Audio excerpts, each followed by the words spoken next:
अस्सलामुअलैकुम, आप देख रहे हैं सुनो पाकिस्तान। मैं हूं आपकी होस्ट शहरबानो आवान। उम्मीद आप सब ठीक होंगे, खैरियत से होंगे और हमारा प्रोग्राम देख रहे होंगे। हमारा और आपका साथ 2 घंटे का होगा। कोशिश करेंगे कि ये 2 घंटे जो हैं ये आपके लिए और हमारे लिए फ्रूटफुल हों। तो हमारी दुआ है कि हमारे देखने वाले खुश रहें, आबाद रहें और हमें देखते रहें।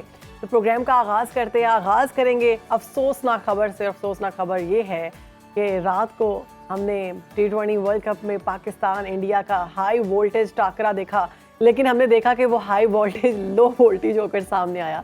बैटर्स की लापरवाही, गैर जिम्मेदारी और गफलत ने पाकिस्तान को जीता हुआ मैच हरा दिया। पाकिस्तानी बैटर्स 120 रन्स का मामूली हदफ भी हासिल न कर सके। 120 रन्स क्या होते हैं? उसके हदफ के ताक़ुब में कौमी टीम 5 विकेटों के नुकसान पर 113 रन्स बनाकर आउट हो गई। भारत ने मैच 6 रन से जीतकर पाकिस्तान की सुपर 8 तक जो रसाई है तकरीबन नामुमकिन बना दी है। और 2 मैचेस हारने के बाद पाकिस्तानी टीम की सुपर 8 तक रसाई दूसरी टीमों पर मुनहसर होगी। फिर ये होगा कि वो हार गया तो फिर हम आएंगे, वो हार के वो जीता, हम इतना जीते, इतने पॉइंट्स मिले तो हम आगे बढ़ेंगे। तो ये तो कोई खेल तो नहीं है ना, ये तो फिर बस दुआओं पर मुनहसर है। और पाकिस्तानी कौम जो है वो दुआएं कर रही थी दिन रात कि हम इंडिया से, भारत से हम जीत जाएं। हमने देखा जो मैच का आगाज़ था बहुत ज़बरदस्त हुआ। हमारे बॉलर्स ने शानदार कारकर्दगी की और 119 पर उन सबको ऑल आउट कर दिया। और उस वक्त पूरी पाकिस्तानी कौम जो है वो मेरे ख्याल से भंगड़े डाल रही थी, जश्न मना रही थी कि ये मैच हम जीत चुके हैं। लेकिन हमारी टीम कभी भी हमें खुश होने नहीं देती। वो कहती है कि आप परेशान ना हो, हम आपके लिए एक और सरप्राइज़ लेके आए हैं। और वो सरप्राइज़ ये है कि हम 120 चेज़ नहीं कर सकेंगे। मैंने देखा, हम लोग देख रहे थे मैच, आप लोग जो देख रहे हैं वो भी देख रहे होंगे क्योंकि बड़ा मैच था। इस मैच का इंतज़ार होता है और लोगों ने बाकायदा इंतज़ामात किए हुए थे। फ्लैक्सेस लगी हुई थी, अपने घरों में जो सिनेमाज हैं उनको ऑन किया हुआ था। प्रॉपर लोगों को इन्वाइट किया था कि भाई पाकिस्तान इंडिया का मैच है। और जब देखा कि पाकिस्तान जीत रहा है, हमने देखा क्राउड जो है बिल्कुल तमाशाई जो थे वो 90 बल्कि ज़्यादातर जो थे पाकिस्तानी नहीं थे, वो इंडियंस थे, इंडियन सपोर्टर क्राउड थी। लेकिन जब तमाम ऑल आउट हो गए तो हमने देखा कि तमाम तमाशाई खामोश हो चुके हैं और बहुत कम उनकी आवाज़ आ रही है। लेकिन उस पर फिर सारी सिचुएशन आपके सामने है और हम मैच हार गए क्योंकि हमारे जो बैटर्स हैं वो चल नहीं सके। तो इसी पर बात करेंगे। हमारे साथ स्पोर्ट्स एनालिस्ट मौजूद हैं, इरफान ज़हीर, जो कि वहाँ पर मौजूद थे। कल मैच उन्होंने खुद देखा। तो इरफान, आपको खुशामदीद कहते हैं सुनो पाकिस्तान में। ये कल क्या हुआ हमारे साथ अवाम के दिलों के साथ खेल गए, बल्ला तो इनसे चलता नहीं है। देखें, बड़ा शर्मनो, बड़ी ये सैड और अनफॉर्चुनेट है। पूरे पाकिस्तान को जो यूनाइट करती है वो एक क्रिकेट है और पूरे पाकिस्तान को ये एक प्लेयर प्रोवाइड करती है। जिस तरह की परफॉर्मेंस हमारे प्लेयर ने, ये बैक टू बैक 3 दिन के अंदर ये 2 मैच आ गए, ये मेरा ख्याल है किसी तरह भी जस्टिफाइड नहीं है। आप ये जितना आप मर्जी बात कर लें, जितनी मर्जी क्लैरिफिकेशन दे दे, जितनी मर्जी जस्टिफिकेशन दे दे, कोई जवाब नहीं बनता। एक दुनिया की 20 नंबर की रैंक की टीम थी जो वर्ल्ड कप में क्वालिफाई भी नहीं कर सकी जी। और आपने होस्ट पार्टिसिपेट किया, पहले उससे हारे और 160 का टोटल आपको डिफेंड नहीं कर पाए। कल आप एक जीता हुआ मैच जो 95% कहना चाहिए आपको कि वो पाकिस्तान के हाथ में था। और जिस तरह आपने इंट्रो में बोला, 10 ओवर के बाद उनका 30-40% क्राउड हमने देखा कि वो जाना शुरू हो गया और स्टेडियम से चले गए। रिमेनिंग ऑब्वियसली उन्होंने पैसे खर्चे थे, वो ग्राउंड में जस्ट एक फॉर्मेलिटी को देखने के लिए वेट कर रहे थे कि उनको, क्योंकि वो बिल्कुल समझ चुके थे कि पाकिस्तान मैच जीत चुका है। और फिर वो हुआ जो हमेशा हमारा माइंडसेट, जो मेंटालिटी प्लेयर्स की है, जो कहना चाहिए एक स्टूपिड अप्रोच, बड़ा हार्श वर्ड है बट ये रियलिटी है। और इन्होंने वो क्रिकेट खेली जो शायद गली मोहल्ले के लड़के भी नहीं खेलते। इरफान, यहाँ पर लोगों की जानिब से कहा जा रहा था, जब न्यूज़ हमारे सुनो पे हमने देखा कि कुछ लोगों तमाशाइयों से पूछा गया कि क्या हुआ, उन्होंने कहा ये बल्ला हमें पकड़ा है, हम 120 आपको चेज करके दिखाएंगे, एक ओवर में अगर हम 6 भी करते तो हम जीत जाते। तो ये क्या हुआ कि इतनी बड़ी बड़ी बातें करने वाले, अगर हम बात करें तो रिकॉर्ड्स टूट रहे हैं, लेकिन जब भी परफॉर्मेंस की बारी आती है इंडिया के खिलाफ ये लोग जीरो हो जाते हैं, जीता हुआ मैच हार जाते हैं। मैं वही कह रहा हूँ कि आपने बिल्कुल ठीक कहा कि ये पर्सनल माइलस्टोन के लिए खेलते हैं। और जब ये बात हम करते थे जी किंग फलाना है, वो रैंकिंग में नंबर 1 है, वो अपने 40-50 करने के चक्रों में थे।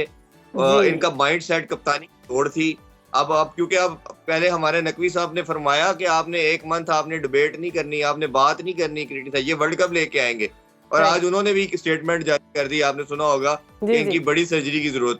तो ये जब आप अवाम बोले तो बुरा, खुद बोले तो ठीक, जिम्मेदार ऊपर से नीचे सारे हैं, बट हम्म, सबसे ज्यादा जिम्मेदार इस टीम का कप्तान है, ये हम्म, पूरी मैनेजमेंट है, ये तमाम थिंक टैंक है कि अगर आपकी इतनी गेम सेंस नहीं है कि 20 आपने ओवर खेलने हैं, 120 बॉलों पे 120 करना है और 10 ओवरों में आपके 2 आउट है, 81 रन स्कोर है, हम्म, और फिर अगर आपसे 40 रन 8 लड़कों से नहीं हो रहा, अगर मैं चेयरबानो अगर इसे क्रिकेटिंग सेंस में एक्सप्लेन करना चाहूँ, जी, अगर ये हमारे 10 आउट हो जाते ना, तो अब बिलीव मी ये सारे हम इसको कहीं ना कहीं डाइजेस्ट कर लेते, एब्जॉर्ब कर लेते कि हाँ इन्होंने चेस करने की ट्राई की, इन्होंने हिट मारी, हिट हिट करते ही नहीं हुए मार रहे थे ये ये। बोल्ड, इन्होंने ट्राई नहीं की। अब इसको ट्राई ना करने को कौन जस्टिफाई करेगा? एग्जैक्टली। मतलब ये आप फिर एक तरफ आपका पर्सनल माइलस्टोन है, एक कहता है मेरे 40 हो जाए, एक कहता है जी मैं रैंकिंग में नंबर 1 आ जाऊं, एक कहता है मेरे T20 में हाईएस्ट रन हो जाए। शर्म आनी चाहिए इनको। ये तो और दूसरी पर्सनल तरफ खेल अगर रहे हैं, आप आगे- पर्सनल, कि हम बस अपने रिकॉर्ड्स मैं वो- बनाएं। एज अ लेमैन जब- मुझे क्रिकेट का कुछ नहीं पता, मैं सिर्फ पाकिस्तानी क्रिकेट टीम की या इस खेल की शायकीन के तौर पर देखती हूँ कि मुझे बड़ा अच्छा लगता है जब मैच इंडिया पाकिस्तान का होता है। आप यकीन माने मैं सोच रही थी ये क्या हो रहा है, ये क्या कर रहा है, ये फखर जमान क्या कर रहा है, ये शादाब क्या कर रहा है। बाबर साहब तो आते ही चले गए और रिजवान वैसे ही हमने देखा है कि वो टिच टिच टिच करते रहते हैं।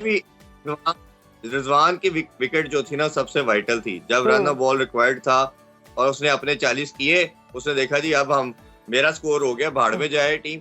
उसमें सिंपल गेम अवेयरनेस चाहिए थी कि आपको रन बॉल चाहिए था, वो एंकर करता, दूसरे एंड से कहता आप हिटिंग करिए। कितनी कॉमन सेंस की लॉजिक थी जो कि बिल्कुल नहीं। और अटैक किस पे कर रहा है? बुमराह जो सबसे लिथल बॉलर था, हमेशा क्रिकेट के अंदर होता है कि जो सबसे बेस्ट बॉलर होता है उसके ओवर को सी ऑफ किया जाता है और फिर आप बाकियों पे अटैक करते हो। अच्छा, फिर मैं जो पहले बात कर रहा था कि अगर आप रन करने की ट्राई करते, 10 के 10 आउट हो जाते, हम कहते जी बहुत आउटस्टैंडिंग बॉलिंग होगी और हमारे प्लेयर ने ट्राई की और हम नहीं जीत पाए, फिर भी शायद हम कहीं इसको एडजस्ट कर लेते। यस, जब आप ट्राई नहीं कर रहे, आप आउट भी नहीं हो रहे, तो भाई आपने ये जो रन रोकने करने थे या बॉल जाया की, ये क्या करना था आपने? उन्होंने मुझे अवाम तो के मतलब दिल उस जलाने टाइम- थे बस। अच्छा, जैसे आपने बात की इरफान, इंडियन टीम से मैं इंस्पायर बड़ा- हूँ। आप देख रहे थे कि हम देख रहे थे कि एक के बाद एक विकेट गिर रही थी, लेकिन वो लोग चौके छक्के मार रहे थे, वो रुक नहीं रहे थे। देखिए उन्होंने कोई खास क्रिकेट नहीं खेली। हम मीडिया बॉक्स में थे, मीडिया गैलरी में थे, उधर भी 70-80% इंडियन थे, बाकी कुछ इंटरनेशनल और हम पाकिस्तानी जर्नलिस्ट थे। Right. उन सारों ने एक ही बात की कि इंडिया ने कुछ नहीं किया, ये पाकिस्तान खुद मैच ये हारा, पाकिस्तान ने खुद मैच गिफ्ट किया है इंडिया को। Exactly. ये इंडियन जर्नलिस्ट के मैं बता रहा हूँ, तो यो ओबियसली उनको हमारे खिलाफ और इन चीजों में बड़ा लगता है, लेकिन फैंस की भी यही स्टेटमेंट थी, जितना फैंस उनके मिले उसने कहा जी इंडिया ने कुछ नहीं किया। खुद आ रहे ठीक हैं, है, हमने अपना बुमराह का मैच खुद दिया कि आ जाएं, आप जीत जाएं, और मुझे तो अजीब ही लग रहा था कि आपका बल्ला ही नहीं चल रहा।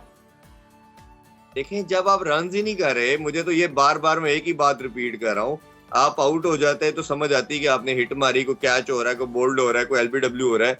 जब आप रन ही नहीं कर रहे और आप 4-5 विकेटें बचा के घर आ रहे हैं, तो क्या मैसेज तक किसने आपको रोका था कि आपने रन नहीं वो करने? अवाम को बस ये इतने बता बड़े- रहे थे कि हम ऑल आउट नहीं होंगे। अच्छा, बाबर आजम कह रहे हैं पिच भी अच्छी थी, बॉल भी बैट पर आ रही थी, फिर मसला क्या था? देखिए, पिच उनके टाइम पे खराब थी, उनके टाइम पे बारिश हुई थी, मॉइस्चर था विकेट में, विकेट थोड़ी सी ओबियसली इतनी सीधी विकेट तो नहीं थी, बट आप ये समझ लें कि उनके टाइम पे 90% पिच का बिहेवियर खराब था। जब हम बैटिंग करने आए, सनशाइन था, मॉइस्चर उड़ चुका था, पहले 2-3 ओवर थोड़ा बॉल से सीम स्विंग किया, वो निकल गया था, उसके बाद तो सीधी बॉल आ रही थी, सिंपली आपने मनूवर करना था, रन और बॉल चाहिए था, और कम से कम ये मैच 17-18 ओवर में खत्म होना चाहिए था। बट मुझे समझ नहीं आती क्या माइंडसेट रिजवान का है कि इफ्तिखार को हमने कितना अरसा कैरी करना है। पिछले 2 साल से मैं देख रहा हूँ उसने एक मैच नहीं पाकिस्तान को जिताया। Exactly. शदाब बॉलिंग ऑलराउंडर था, उसको बैट्समैन के तौर पे खिला रहे हैं, तो खुदा का खौफ खाएं। पूरे पाकिस्तान में क्या कोई बैट्समैन नहीं है कि आप शदाब को एज बैट्समैन खिला रहे हैं? कभी आज फिर तक अहमद अभी वसीम जी- तक पिछले मैचेस की अगर बात करें परफॉर्मेंस की, तो शादाब तो कभी चलते हुए मुझे दिखाई नहीं दिए। मैं वही कह रहा हूँ ना, वो एक बॉलिंग ऑलराउंडर और बॉलर है, तो बॉलर को आप एज ए बैट्समैन खिला रहे हैं, ये समझ नहीं आ रही। फिर इसी तरह इमाद, वो पता नहीं किसका वेट कर रहे थे कि कौन आके रन करेगा, और वो सारी गेंदें जाया करते अच्छा, रहे। इमाद जब आउट ये हुआ, तो मुझे लगता है आधे से ज्यादा पाकिस्तान ने शुक्र अदा किया होगा कि शुक्र है ये आउट हुआ, क्योंकि ना तो ये सिंगल ले पा रहा है, ना ये कोई बाउंड्री कर पा रहा है, ये कर क्या रहा है। क्या जब वो आउट भी हुए तो बहुत लेट हो चुका था, 19वें ओवर में आउट हुए, बल्कि 20वें ओवर की पहली बॉल पे आउट हुए वो। तब तो मैच अच्छा ज़हीर, एक लाइटर नोट पे मुझे आया कि इमाद से अच्छे तो आजम खान है, कम से कम आउट तो हो जाते हैं पहली बॉल पे। ये ठीक बात है। ये देखे लाइट नोट पे नहीं, ये रियलिटी है। क्रिकेट में बोला जाता है या तो आप रन करें तो या खुदा के वास्ते घर चले जाइए, ये रियलिटी है। अगर कोई एक भी आउट हो जाता तो शायद ये नसीम शाह ने आके हिटिंग की, शाहीन हिटिंग कर लेता है, हारिस रऊफ हिटिंग कर लेता है। मेरा पॉइंट भी आपसे यही है कि अगर एंड पे नसीम शाह ने आकर एक चौका 2 चौके मारे, उसने कोशिश तो की ना अपने बैट को हिलाने की, तो क्या हमारे बैटर्स नहीं कर सकते थे? 5 गेंद के अंदर आपको 10-12 रन कर दिए। इसमें रियलिटी मैं थोड़ी सी बता देता हूँ आवाम को, पब्लिक को। बड़े अरसे से बात थी जब इन्होंने इस मैनेजमेंट ने एक स्टूपिड हरकत की कि इन्होंने जो कप्तान को हटा के दूसरा कप्तान लगाया, और बाबर आजम की जिंदगी की सबसे बड़ी ख्वाहिश टाइटल जीतना तो मुझे नहीं नजर आ रहा, वो यही है मैं कप्तान किसी तरह रहूं। वो कप्तानी की जंग के अंदर आपने टीम के अंदर टूट फूट पैदा की, तब भी हमने बहुत बात की ये गलत था। जिस तरह बाबर को हटाया गया वो भी गलत था, जिस तरह शहीन को हटाया। अब ये सुपर नेचुरल तो है नहीं, हाँ इतना इनका IQ लेवल है। एक दूसरे के खिलाफ महाज खड़े कर लिए, ट्रेनिंग में ग्रुप बंदी होगी, आधे लड़के चाहते हैं शहीन, आधे चाहते हैं बाबर बने, कुछ चाहते हैं, एक तीसरे भाई साहब भी हैं वो भी कहते हैं कि मैं कप्तान बनूं, वो साइलेंट अपना रोल प्ले कर रहे हैं। सबको मालूम है, नाम लेने का फायदा, चले मैं ले देता हूँ, मोहम्मद रिजवान साहब, वो कहते हैं कि मैं कप्तान। जब वो इतने लोग आपकी टीम के अंदर कप्तानी की जंग के अंदर होंगे तो क्या, और फिर मुझे ये समझ नहीं आ रही कि आज मोहसिन नकवी साहब कह रहे हैं मुझे पता है बड़ी सर्जरी चाहिए, तो भाई आप चेयरमैन थे, आप चेयरमैन PCB थे, आपकी रिक्वायरमेंट थी, अगर आपको पता था एक स्ट्रॉन्ग मैसेज देते, निकाल के बाहर फेंकते, अवाम को भी पता होता। आप कह रहे हैं कुछ ना कहीं ये वर्ल्ड कप लेके देंगे, जब 2 मैचेस हार गए आप कह रहे हैं कि बड़ी सर्जरी की जरूरत है, तो ये किसके साथ तमाशा हो रहा है? और नुकसान पता क्या है, पाकिस्तान क्रिकेट का तो है। मुझे अब ये डर है कि जब आपकी विक्ट्रीज नहीं मिलती ना, तो आपकी अवाम का इंटरेस्ट आप स्पोर्ट से खत्म हो जाता है, अवाम उस स्पोर्ट से दूर चली जाती है। जैसे स्क्वाश खत्म होगी पाकिस्तान में, हॉकी खत्म होगी। अब मुझे डर है कि क्योंकि मैं जब से 2-3 साल से देख रहा हूँ कि अवाम पाकिस्तान क्रिकेट से बहुत दूर हो रही है, कोशिश करके आती है, शायद ये खुशी दे देंगे, जब नहीं देती तो फिर दूर चली जाती है। आज जो इस टाइम अवाम का जो गुस्सा है, मुझे डर ये है कि ये क्रिकेट जो है खुदा न खास्ता इस हॉकी और उसकी तरह, ये क्योंकि मैनेजमेंट ने कर छोड़ा है, इन्होंने जो करना था इस खुशी के साथ खिलवाड़ कर दिया। ये आप एक बात बहुत जबरदस्त आपने की कि इस तरह से लोग दूर हो जाते हैं, और इरफान हम दुआ करते हैं कि ऐसा ना हो, कोई होश के ना हो ले हमारे प्लेयर्स, क्योंकि वैसे तो एड्स करने इनको बहुत अच्छे आते हैं, सैलरीज भी इनकी बहुत अच्छी हैं, बाकी बेनिफिट्स भी इनको मिलते हैं, लेकिन परफॉर्मेंस में ये लोग जीरो हैं। बहुत शुक्रिया इरफान, आपने हमें वक्त दिया और आपने 3 तज्जिया दिया। तो इसी पर बात करने के लिए हमें ज्वाइन किया है सीनियर सियासतदान हैं सैयद ज़हीम कादरी साहब। वेलकम करती हूँ ज़हीम कादरी साहब। आज मैं बात इसी पे करूंगी, ये जो मैच हुआ है क्या कहेंगे? आपने भी क्रिकेट के लिए, पाकिस्तान के लिए एक तो बड़ा दिल बड़ा दुखा हुआ है। ऑब्वियसली एक पाकिस्तान की मोहब्बत, पाकिस्तान का जीतना, खुशी होना, हमारी पूरी दुनिया में जो है वो नाम होना, लेकिन अब जब इस तरह की जगहसाई हो पूरी दुनिया में तो आप खुद बड़े पर्टर्ब्ड होते हैं। मैं बहुत पर्टर्ब्ड हूँ रात से। लेकिन जहाँ तक क्रिकेट की बात है, ऑब्वियसली जितनी खेली देखी, हाईली अनप्रोफेशनल। वो चीज़ें जो आपको सिखाई जाती हैं बचपन से क्रिकेट में, उनका भी शायबा नज़र नहीं आया आज क्रिकेट के मैदान में, और उस मैदान में जहाँ T20 का वर्ल्ड कप हो रहा था। मतलब 2-3-4 बातें इस तरह की हुई जो मैं देख रहा था कि जो एटीट्यूड प्रिवेल कर रहा था वो ये था कि जो ऑब्वियसली जब जिस तरह भी आपके एनालिस्ट ने कहा कि विकेट बहुत बेहतर हो चुकी हुई थी बाय द टाइम, क्योंकि सब लोग ये कह रहे थे कि बारिश हो चुकी है, हैवी एटमॉस्फेयर है, जो टॉस जीतेगा वो मैच जीतेगा। अच्छा। हाँ जी, ये एनालिसिस था बहुत सारे क्रिकेटर्स का। जब मैच हुआ ऑब्वियसली नजर आ गया 120 पे इंडियन लोएस्ट एवर टोटल पे आउट हो गया 1 T20 में।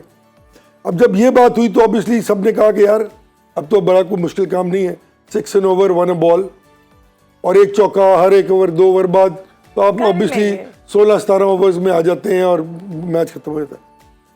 सबसे बड़ी प्रॉब्लम ये रही कि कुछ इस तरह की चीज़ें नजर आई जिसपे मैं आई स्मेल अ रैट, जहाँ मुझे कोई साजिश नजर आ रही है, जहाँ मुझे कोई खराबी नजर आ रही है, जो इल्जाम दुनिया पे लगाती है मैं नहीं लगाना चाहता पाकिस्तान टीम पे कि जनाब वहाँ पे ये हो गया और कुछ को किसी ने कुछ दे दिया और कुछ हो गया। मैं वो बात नहीं करना चाहता। जहाँ तक ताल्लुक है इस बात का कि कुछ प्रोफेशनल एटीट्यूड्स थे जो प्रिवेल करते हैं क्रिकेट में, वो नहीं किए। यानी कि एक आदमी जब बच्चा 12 साल का एकेडमी में जाता है ना, तो उसको ये बताया जाता है कि जब आप भाग रहे होते हैं टुवर्ड्स योर बॉलिंग एंड, आपने अपने एंड पे भाग रहे होते हैं, कॉल आप किस तरह करते हैं, कॉलिंग क्या होती है, और जब भाग रहे होते हैं तो आपका बैट जो है वो आपसे कम से कम 30 से 4 फुट आगे होता है, ताकि आप ग्राउंड कवर ज्यादा कर दें। और जब आप आखिरी 3-4 कदमों पे आते हैं तो आप झुक के उस बैट को मजीद लंबा कर देते हैं। आप देख लीजिए पूरी दुनिया में हर क्रिकेटर जो भाग रहा है, चाहे बॉल बाउंड्री पे है और वो पहले या दूसरे रन पे है, वो इस तरह ही भाग रहा है, क्योंकि ये बताया गया भाई कि इस तरह भाग के आपने दूर से टच करना है और वापस जाना है दूसरे रन के लिए। ये आपको 12 साल 10 साल की उम्र में अकेडमी में बताया गया। अहमद वसीम साहब भागे ही नहीं, और उसके अलावा जब भाग रहे हैं और जाके वो वहाँ यूं करके बैट यूं सीधा कर रहे हैं, यानी कि उनका वो बैट जो यहाँ होता है वो उनसे कम से कम आधा क्वार्टर सेकंड पहले वहाँ मौजूद होना चाहिए था। और आप ये खेल रहे हैं T20 इंटरनेशनल वर्ल्ड कप खेल रहे हैं, एंड यू आर सो कैलेस, आप इतने रिलैक्स्ड हैं, आपको पता ही नहीं है कि आपने क्या कर रहे हैं, और बॉल आपके पास आ रही है, आप हिट ही नहीं कर रहे, आप पूरी टीम जो है वो रिलैक्स थी। इस तरह जो अहमद वसीम साहब तो मुझे लग रहा था कि वो खैर समझ रहे थे कि हम घर से जीत के गए हुए हैं, और वो मतलब क्यों ये कर रहे थे, इसकी इन्वेस्टिगेशन पीसीबी को करनी चाहिए। अभी कहा है ना, उससे कोई पूछे, मौसी रखवी साहब, वो छोड़े ना यार, उनको तो बादशाह आदमी है, किसी को पूछे कि भाई ये कोई पूछे उनसे कि तुम्हारा बैट क्यों नहीं लगा 4 फुट दूर, भाई तुम खड़े हो यूं टहल रहे हो जबकि बॉल सीधी उसके पास आ रही है, फॉर गॉड सेक। हमेशा जब चीजें सामने आती हैं, एक साहब को हिट मारते देखा, वो पुल कर रहे थे गेंद को, और उनका बल्ला जो था वो इस तरह स्लाइस था, उस तरह नहीं था। चाचा की बात करें, छोड़े ना यार, चाचा हो या मामा हो, उन्होंने हमें तो रुस्वा करवा दिया ना। और लेकिन मैं ये कहता हूँ कि एक एक आदमी को इन्वेस्टिगेट करे कि इन्होंने कल हरकत क्या की है। जीता हुआ मैच इन्होंने खुद दिया उनकी गोद में कि आ जाएं, आप जीत जाएं, मैं नहीं कहना चाहता, जब आप जीता हुआ मैच हारते हैं तो उसकी एडवांटेजेस बहुत बड़े अगर वो बॉलर नसीम शाह एंड पर आकर 4 बालों पर उसने, अल्लाह ताला उसको जिंदगी सेहत दे, उसने 1 ओवर में 2 चौके मार दिए और 2 सिंगल्स कर दी। इनसे नहीं लग सकते थे, इनसे नहीं लग सकते थे वो चौके यार, अपने रिकॉर्ड्स ये बना रहे होते हैं। अब ये एक और बात मैं डिसएग्री करूंगा, देखें अपने रिकॉर्ड बनाने के लिए खेले तो यार कुछ कर ही दे। बात ये कि अपना रिकॉर्ड बनाने के लिए स्कोर करना ना, सर देखिए आप T20 में बॉल जाया नहीं कर सकते, इतना मार्जिन नहीं होता, आप वनडे नहीं खेल रहे। आप देखें, आप अफोर्ड नहीं कर सकते, कुछ चीजें ऐसी हो रही थी। अब देखें ना, एक उस्मान साहब है, कोई उनको कोई डिस्कस नहीं कर रहा, वो कौन साहब है यार, वो किधर से आ गया आदमी, और क्या किया उन्होंने। पहले उन्होंने 2 कैच छोड़े हैं, जी जी जी जी जी जी, पहले उन साहब ने 2 कैच छोड़े हैं। उसके बाद वो जब बॉल थी तो वो आउट स्विंग बॉल कर रहा था, बुमराह बड़ा अच्छा आउट स्विंग करता है, इन स्विंग भी अच्छा होता है, सिराज को भी 2 आउट स्विंग पे उन्होंने, वो T20 में बल्ले के साथ चेज कर रहे हैं उसको यूं कि मैं हिट में ये स्लिप मार दूंगा। आप इस तरह T20 में चेज करते ही नहीं है बैट के साथ। इंडियन टीम से बहुत इंस्पायर हूं कि वो हारते हारते भी कम से कम शॉट्स तो मारते हैं, चौके छक्के तो मारते हैं, बाउंड्री तो करते हैं। इनकी एक वीक बॉलिंग साइड थी और उनकी एक बहुत स्ट्रांग बैटिंग साइड थी। उनकी बैटिंग साइड पहले फेल हुई, उन्होंने ओवर रिएक्ट किया, उन्होंने मेहनत की, उन्होंने जोर लगाया। उनकी बॉलिंग साइड जो एवरेज बॉलिंग साइड है, एक बॉलर है उनके पास सिर्फ बुमराह, उसके अच्छे गेंद स्विंग होते हैं दोनों तरफ, इन स्विंग आउट स्विंग, पर अब भी स्पिनर्स बांटे बिल्कुल। सिराज दरमियाना सा बॉलर है, कोई उसमें इतनी बड़ी बात नहीं। जो है शुभदीप सिंह अब नया आया है, उसके भी सब मिड लेवल के बॉलर्स हैं, कोई एक्स्ट्रॉर्डिनरी बॉलर नहीं है। ये लड़का जो है साफ नजर आता है कि वो क्रीज बड़ी अच्छी यूज कर रहा है, वो बाहर जाके इन स्विंग भी करता है, बाहर से आउट स्विंग भी करता है, अंदर से इन स्विंग और आउट स्विंग दोनों करता है। बुमराह जो है मैं उसकी बात कर रहा हूँ, तो जब वो काम करेगा तो ऑब्वियसली आप उसको खेल लें। 4 ओवर है ना यार, मीडिया पर ये बहस जारी है, आप वो 4 ओवर जो है वो आप खामोशी से खेल लें। वो रिजवान साहब उसको निकल गेट मार रहे हैं। वो हमारे बाबर साहब तो आते ही गए 13 रन पे, क्योंकि उन्होंने बड़ा एहसान किया, टच एक बॉल भी नहीं कर पा रहे वो थे वो। खैर सोशल मीडिया पर ये बहस जारी है कि ये जो सारा मैच है, अगर हम अमेरिका वाला मैच देखें और हम इंडिया वाला मैच देखें तो इसमें क्या पीछे कोई सियासी मंजरनामा तो नहीं है? सियासत तो होगी ना, सियासी तो होगा। मुझे तो सियासत के अलावा कोई जुर्म नजर आ रहा है बहुत बड़ा, जहाँ किसी ने बिल्कुल इन्वेस्टिगेशन होनी चाहिए कि इस तरह टीम रिएक्ट नहीं करती। ये टीम का एक देखिए ना, कुछ नॉर्मल चीजें हैं, आप यहाँ बैठ के न्यूज कास्टिंग करती हैं, आप गुफ्तगू करती हैं, तो आपका एक स्टाइल है जो बना हुआ है और जो हमेशा पोर्ट्रे होता है। एकदम है कि आपको चीज़ जो आपने पिछले 5-7 साल में सीखी है लोगों से, वो आप एकदम निगेट करके कि नया काम शुरू कर देंगी, तो ऑब्वियसली आप किस तरह जो है वो कामयाब होंगी। तो it was ridiculous. There is I smell a rat somewhere, there is something seriously wrong with the professionalism of the team, and why did it happen? It has to be investigated in a very subtle manner. Exactly ये बहुत ज़बरदस्त आपने बात की, investigation होनी चाहिए। मोहसिन नकवी साहब कह रहे हैं कि मेजर सर्जरी की ज़रूरत है। हम देखना चाहेंगे, हम आपसे अपील करते हैं मोहसिन नकवी साहब कि मेजर सर्जरी करें ताकि इनके जो एड्स हैं, इनको इतनी अच्छी सैलरीज मिल रही हैं, फिर भी ये आवाम के दिलों के साथ खेलते हैं। ये ठीक नहीं है। अगर आप परफॉर्मेंस नहीं दे पाकिस्तान की इज्जत सकते तबाह तो हो आप जाती है। एग्जैक्टली आप ज़ीरो हैं। आप सियासत की जानिब बढ़ते हैं। बात करना चाहूँगी, दावा ये किया जा रहा है कि हुकूमत के खिलाफ तहरीक चलाने के लिए पीटीआई और मौलाना फजलुर रहमान के दरमियान इत्तेहाद जो है उस पर इत्तेफाक हो गया है और ये इत्तेहाद होता हुआ दिखाई दे रहा है। तो हुकूमत के लिए कितना ख़तरनाक है ये इत्तेहाद?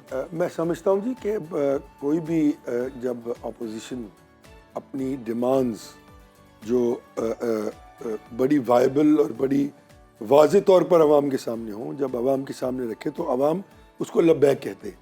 इलेक्शन के रिजल्ट्स जो हैं वो इतने डूबियस हैं, इतने मतलब मुश्किल से लोग एडजस्ट कर रहे हैं उसको कि वो फॉर्म 45 और फॉर्म 47 का जो तजाद है वो ये है कि वो लोग जो नहीं भी जीते और उनके फॉर्म 45 भी इनके 47 से तकाबुल नहीं कर रहे जो लोग PMLN से जीते हैं। तो ये चीज़ एक नई बात है जो कभी नहीं हुई। मतलब इतनी वाज़े धांधली आज तक कभी नज़र नहीं आई लोगों को। तो अब ऑब्वियसली लोग ना चाहते हुए भी कि ये जो है वो तफरीक में जाएगी बात। ऑब्वियसली पाकिस्तान जैसी इकोनॉमीज़ के लिए एहतजाज तो एक जहर कातिल है ना जी। और अगर कोई तहरीक चलती है तो फिर ऑब्वियसली वो पॉलिटिकल स्टेबिलिटी जो सबसे बड़ा मैक्रो इकोनॉमिक इंडिकेटर है दुनिया में, वो उसको एक शदीद धचका पहुंचता है। लोग इन्वेस्टमेंट से रुक जाते हैं, कारोबार बंद हो जाता है, लोगों के एक्सेस ख़त्म हो जाते हैं अपने कारोबार पर, और वो फिर एक so on and so fourth एक लंबी डिटेल है जिसको हम डिस्कस कर सकते हैं। लेकिन मैं ये समझता हूँ कि अपोजिशन इत्तेहाद बिल्कुल बहुत ताकतवर है, बहुत ताकतवर होगा फजलुर रहमान साहब के आने से। उनको पहले कम से कम एक मौका गुफ्तगू को ज़रूर देना चाहिए कि हम बैठ कर कहीं, क्योंकि फजलुर रहमान साहब भी पार्लियामेंट में मौजूद हैं, बाकी सब जमातें भी पार्लियामेंट में मौजूद हैं, महमूद अचकज़ई साहब पार्लियामेंट में, और ये दो लोग बड़े सुलझे हुए लोग हैं। ज़रा सी अकल करें तो थोड़ी सी बात डिस्कस कर लें, अगर ना हो तो फिर ऑब्वियसली आखिरी हल तो फिर सड़कों का ही है, पर जंप ऑन टू कंक्लूजन ना करें। हम जिस बात पर इत्तेहाद कर रहे हैं और हम जिस बात पर बाहर निकल रहे हैं वो है आवाम की बात। यानी हम बात करना चाहते हैं कि हमारा मैंडेट दें, हम बात करना चाहते हैं कि आवाम पर जो टैक्स लग रहे हैं वो ठीक नहीं है, आवाम के हकूक़ नहीं मिल रहे। तो उन्होंने कहा कि अगर इस मामले पर आवाम को मसाइल नहीं है, इस मामले में मसाइल हैं हमारे हुक्मरानों को, तो अगर हुक्मरान जब कल को ये बात करेंगे और बाहर निकलेंगे तो वो क्या सही होंगे अगर आज हम गलत है? तो देखिए यही तो मैं कह रहा हूँ ना आपको कि जो चीज़ हमारे लिए आज सही होती है वो कल हमारे लिए गलत होती है, और जो कल हमारे लिए गलत थी वो आज सही किस तरह हो जाती है। यही दो अमली पॉलिटिक्स की जो है उन्होंने लोगों को, हम ऑन लाइटर नोट, आपने देखा ना कोई बंदा बड़ा घर में तेज हो तो यार बड़ा सियासी है, तो हमने सियासत को बदनाम कर दिया बीबी, सियासत को गाली बना दिया है इन पॉलिटिशियंस ने, इन पॉलिटिकल पार्टीज के एटीट्यूड्स ने, कि जो ये कुछ इस मुल्क और अवाम के साथ करते रहे ना पिछले 75 वर्ष में, इन्होंने सियासत को गाली बना दिया है। लोग इन पे ट्रस्ट नहीं करते, तभी तो 70% लोग वोट नहीं देते। एक कमेंट आपको देना चाहूंगी कि नून लीग के सीनियर रहनुमा और साबिक गवर्नर सिंध जो है मोहम्मद जुबैर, उन्होंने मुस्लिम लीग नून छोड़ने का ऐलान कर दिया है या फैसला कर रहे हैं। वो कह रहे हैं कि मैं नहीं फैसला किया, अभी ऐलान नहीं किया कि मैं ये छोड़ दूंगा नून लीग। बातें सामने आ रही हैं, हमने देखा इससे पहले भी जो सीनियर रहनुमा हैं आप समेत वो नून लीग छोड़ चुके हैं। क्या प्रॉब्लम्स हैं, क्या तहफ़्फ़ुज़ात हैं, पॉलिसी इशू है या क़यादत से मसले हैं? एक तो पॉलिसी शिफ्ट बहुत बड़ा होता है रोज़। मतलब मुझे याद है कि जब ये आ रहे थे तो मैं इसी वक्त ये बात बड़ी डिटेल से करूँगा, अभी तो वक्त नहीं है, तो मुझे कहा गया कि आप लोग जो हैं, जो आपके एटीट्यूड्स हैं, क्योंकि आप मार्शल लॉ के खिलाफ लड़ रहे हैं तो आपकी एटीट्यूड्स पसंद नहीं किए जाते, इसलिए हमने तो आना है। और बहुत बड़े एक आदमी ने कहा था जो वहाँ था, मतलब क़यादत में से था, तो हमारे लिए मुश्किल होती है आप ज़रा थोड़ा सा खामोश। तो जब भी आप पॉलिसी शिफ्ट करते हैं ना तो लोगों के लिए बड़ा मुश्किल होता है टीवी पे बैठ के आपको एक दिन आप कोई बात करें, दूसरे दिन आप कोई और बात करें। तो मेरे ख्याल में जुबैर साहब का भी यही प्रॉब्लम हुआ है, वो एक पॉलिटिकल एटीट्यूड को तो ज़रूर पोर्ट्रे करते रहे इनके लिए, लेकिन जब पॉलिसी शिफ्ट आया तो उनके लिए बड़ा मुश्किल हो रहा था उसको डिफेंड करना। तो वो बहरहाल वो मैं तो उस पॉलिसी के ही खिलाफ हूँ, वही पॉलिसी कि जब आप इस्टेब्लिशमेंट के, मैं तो कहूँगा कि अब मैं वो लफ्ज़ इस्तेमाल नहीं करना चाहता, उनकी मदद से आप आपकी पैदाइश जो है वो वहाँ से हुई हो और आप मरहून मिन्नत हों 24 घंटे उनके, और हर इलेक्शन आपने उनकी ही जो है वो ताकत और मदद से जीता हो, और जब आप हार जाएं तो आप उन्हीं को बुरा भला कहने लग जाए। और अब ये खान साहब ने भी यही किया, बिल्कुल ऐसे ही है, तो हम सब यही यही देखते करते हैं। तो यही देखें ना, ये इसमें माजरत के साथ इसमें मैं कुछ एक जुमला ये जरूर करूँगा, इस्टेब्लिशमेंट को भी ये सोचना चाहिए कि क्या ये लोग इस काबिल हैं कि इस मुल्क की नुमाइंदगी कर माहिरीन सकें। का ये कहना है कि नून लीग के लिए ठीक नहीं है कि जितने बड़े सीनियर क़यादत है या सियासतदान है उनको छोड़ते चले जा रहे हैं, उनको अपने मामला खुद अंदर सेट करने चाहिए। प्रोग्राम में आगे बढ़ेंगे, बात करेंगे मईशत की। तो एक तरफ वफाकी बजट की तैयारियां जोरों शोर से जारी हैं, तो दूसरी तरफ IMF और हुकूमत के दरमियान मुज़ाकरात का एक और राउंड बेनतीजा ख़त्म हो गया। मुज़ाकरात में फ़रीक़ैन के दरमियान तनख्वाहदार और गैर तनख्वाहदार तबके पर नए टैक्स इनकम रेट्स के अलावा ज़राअत और हेल्थ केयर पर 18% सेल्स टैक्स के आयद किए जाने पर इतफाक़ नहीं हो सका। इसके अलावा पाकिस्तान के लिए बिजली बनाने वाले चीनी निजी इदारों की अगर बात की जाए तो उनके साथ अदायगियाँ अभी तक नहीं हो सकी, ये भी बड़ा मसला बना हुआ है। चीनी बैंकों का ये कहना है कि उस वक्त तक नए कर्ज पर बात नहीं हो सकती जब तक चीनी IPPs को अदायगियों का शेड्यूल तय नहीं किया जाता। तो इसी पर बात करेंगे। माहिर मईशत हमारे साथ मौजूद हैं डॉक्टर खाकान नजीब साहब। डॉक्टर साहब, आपको खुशामदीद कहते हैं। IMF ने एक बार फिर पाकिस्तान को रियायत देने से इनकार कर दिया है, जबकि फ़रीक़ैन के दरमियान मुतादिद तजावीज़ पर इख्तलाफ भी बरकरार है। सारी सूरत हाल पर आप सूरत हाल किस तरफ जाती हुई देखते हैं और समझते हैं कि ये हो जाएगा इत्तेफाक?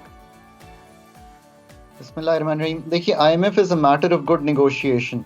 पाकिस्तान ने ये 24वां प्रोग्राम ऑप्ट किया है, और मैं हमेशा कहता हूँ कि ये हमें याद रखना चाहिए कि इसमें से ज़िंदगी भर ये जो 76 साल गुजरे हैं, जो एक प्रोग्राम है जो 13-16 का था वो पाकिस्तान ने कंप्लीट किया। बाकी सारी एक्सटेंडेड फंड फैसिलिटीज़ या जो लॉन्गर टर्म प्रोग्राम्स थे वो कंप्लीट नहीं कर पाया।